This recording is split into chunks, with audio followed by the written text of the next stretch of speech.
এই দেখো পুদিনা পাতা কেটে নিলাম, এই যে পুদিনা পাতা।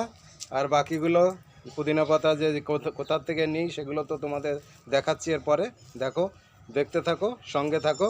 আর ভিডিওটা ভালো লাগলে সাবস্ক্রাইব করে পাশে থেকো আর শেয়ার করো বন্ধুদের সাথে, যাতে অন্যদের যদি পুদিনা পাতা দরকার হয় তাহলে নিয়ে যেতে পারে। আমার সঙ্গে যোগাযোগ করলে হিউজ পরিমাণে পরিষ্কার পরিচ্ছন্ন পুদিনা পাতা পাবে। আর এই যে দেখো ভিউ দেখো আমাদের এখানে, এই যে দিঘি, জলাশয় দিঘি, ইতিহাস হয়ে আছে। এইটা একসময় সাগর নামে পরিচিত ছিল, সেটা কালের পরিবর্তন হয়ে গেছে, এখন দিঘি নামে পরিচিত। জলাশয়টা কত সুন্দর লাগছে। আর পুদিনা পাতা দেখো, দেখাচ্ছি। দেখো বন্ধুরা, সকাল সকাল তোমাদের দেখাতে আসলাম যে আমি পুদিনা পাতা খাওয়াই তোমাদের। কেমন জায়গার থেকে সেটা দেখো, কত সুন্দর পরিষ্কার পরিচ্ছন্ন জায়গায়। এই দেখতে পাচ্ছ টবে। তোমাদেরও যদি দরকার হয় আমার সঙ্গে যোগাযোগ করবে, পেয়ে যাবে এই পুদিনা পাতা।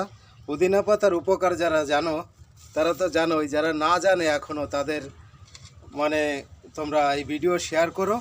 আর আমার ফুচকা তো সবাই যারা খাও তারা তো জানোই যে পুদিনা পাতা দেখো দেখো, এত হিউজ পরিমাণে পুদিনা পাতা। কত সুন্দর করে আমাদের পাড়ার এক কাকা এই আমাকে 12 মাস কাল এই কাকা দেয়।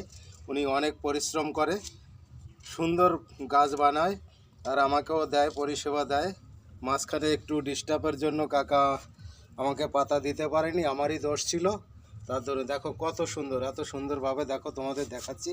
পরিষ্কার পরিচ্ছন্ন, কোনো নোংরা নয়। টবে করে এই দেখো ছাদের উপরে এইভাবে উনি পাতা বানিয়েছে, তাই ওনার থেকে আমি এই নিই, উনি আমাকে দেয়।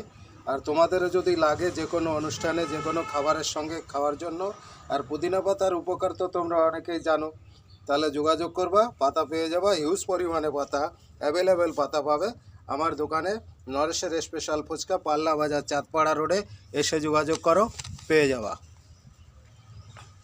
হিউজ পরিমাণে অ্যাভেলেবেল আছে, আমার সঙ্গে শুধু যোগাযোগ করবে, পেয়ে যাবে পুদিনা পাতা। এই পরিষ্কার পরিচ্ছন্ন এত সুন্দর পাতা আমাদের বনগাঁ সাব ডিভিশনের মধ্যে ফার্স্ট এই পাতা, ঠিক আছে। আর দেখো আমাদের বাড়ির পাশে এইখান থেকে যে ছাদের উপর থেকে ভিউটা দেখো কত সুন্দর। এখানে দেখো একটা জলাশয়, আমাদের ইতিহাস হয়ে আছে এটা, এখন নাম হয়েছে দিঘি। একসময় এখানে এটা সাগর নামে পরিচিত ছিল, কিন্তু সেইটা কালের পরিবর্তনে এটা হয়েছে দিঘি জলাশয়।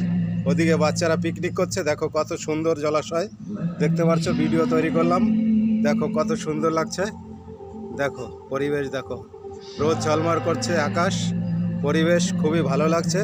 এখান থেকে ভিউটা খুবই সুন্দর লাগছে দেখো, তাই তোমাদের সামনে তুলে ধরলাম। ভিডিওটা কেমন লাগছে বা কেমন লাগলো ভিডিওটা শেয়ার করো, ভালো লাগলে